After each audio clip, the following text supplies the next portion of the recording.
पूर्वांचल नामा में आप सभी का स्वागत है। मैं हूं शक्ति प्रकाश श्रीवास्तव। मायावती ने क्यों भेजा था जेल? उत्तर प्रदेश में कुंडा क्षेत्र से विधायक रघुराज प्रताप सिंह उर्फ राजा भैया एक ऐसी शख्सियत हैं जिनके बारे में कहा जाता है कि पहचान में बाहुबली और सख्त मिजाज माने जाने वाले राजा भैया एक मिलनसार व्यक्ति हैं।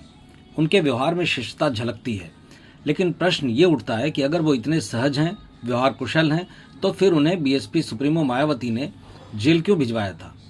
हालांकि इसका उत्तर मीडिया डोमेन में है, लेकिन पिछले दिनों एक निजी मीडिया संस्थान से हुई बातचीत में उन्होंने इस बात का खुलासा किया कि क्यों उन्हें बहन मायावती ने जेल भिजवाया था। रघुराज प्रताप सिंह उर्फ राजा भैया प्रतापगढ़ के कुंडा से विधायक हैं और राष्ट्रीय जनसत्ता दल के प्रमुख हैं। राजा भैया लगातार 7 बार से विधायक हैं और 5 बार प्रदेश सरकार में कैबिनेट मंत्री भी रहे। राजा भैया ने बातचीत में इस बात को खुलकर स्वीकारा कि प्रदेश में सत्तारूढ़ कल्याण सिंह की सरकार बचाने के लिए उन्होंने ही 1997 में बहुजन समाज पार्टी को तोड़ा था, क्योंकि उस समय स्थितियां ऐसी थीं कि विधायक और जनता दोनों ही बार बार हो रहे चुनाव से परेशान थे। लिहाजा हमने बीएसपी के विधायकों के ग्रुप के साथ सरकार को समर्थन दिया था। इसके बाद से ही बीएसपी सुप्रीमो मायावती और राजा भैया के बीच सियासी अदावत शुरू हो गई।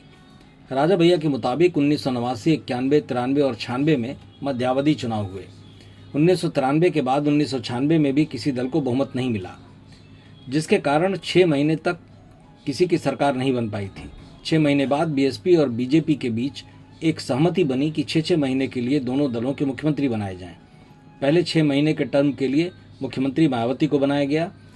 6 महीने का उनका कार्यकाल पूरा होने के बाद जब बीजेपी ने कल्याण सिंह को मुख्यमंत्री बनाने की बात कही, तो मायावती ने अपने वादे से मुकरते हुए असहमति जता दी।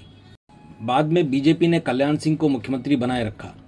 हालांकि कुछ महीने बाद ही दोनों ही दलों में अलगाव हो गया, सरकार गिरने की नौबत आ गई, जबकि कोई भी दल फिर से चुनाव के मैदान में जाना नहीं चाह रहा था। इसलिए बीएसपी टूटकर जनतांत्रिक बीएसपी और कांग्रेस टूटकर लोकतांत्रिक कांग्रेस बन गई। इस तरह कांग्रेस से 22 विधायक और 12 से ज़्यादा बीएसपी के विधायकों ने जाकर कल्याण सिंह को समर्थन दे दिया और सरकार बच गई।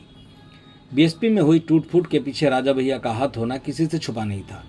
लिहाजा जब बाद में मायावती की सरकार आई तो सबसे पहले राजा भैया के घर पुलिस गई और उन्हें गिरफ्तार कर जेल भेजा गया। कुंडा स्थित उनके आवास बद्री निवास से लेकर उनके तालाब तक की गहन जांच हुई थी। यह चर्चा का विषय भी बना हुआ था। आज भी सोशल मीडिया मंचों पर इससे जुड़ी अनेकानेक कहानियां मौजूद हैं। मतलब की बात में आज बस इतना ही। कल फिर मुलाकात होगी इसी समय, इसी चैनल पर।